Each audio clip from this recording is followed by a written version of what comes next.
Carne bovina, il settore rischia di sprofondare per l'aumento dei costi per gli allevatori. La diminuzione del prezzo di vendita è a causa dell'invenduto.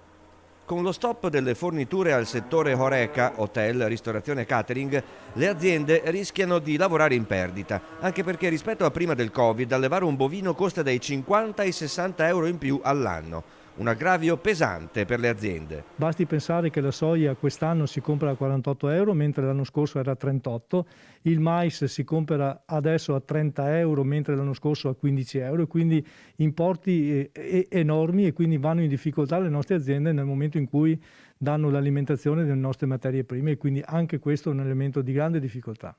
Il momento è davvero delicato. In Italia in questo periodo ci sono carni provenienti da Polonia, Germania e Irlanda, di norma destinate ai mercati nordafricani e alla Turchia, che non arrivano in quei paesi a causa della chiusura delle frontiere per il Covid e che il consumatore italiano ritrova perciò sugli scaffali dei supermercati in presenza massiccia rispetto alla carne padovana e veneta, che rischia l'invenduto. Sempre di più ai nostri consumatori ricordiamo che l'etichetta è un elemento determinante. Sull'etichetta c'è la provenienza, c'è la produzione, c'è l'allevamento che produce la carne. Secondo la CIA Padova, oltre a contributi a fondo perduto per la zootecnia padovana e veneta, alle istituzioni spetta anche promuovere la tipicità e la qualità della carne locale, e per farlo toccherà venire a patti con la grande distribuzione alimentare.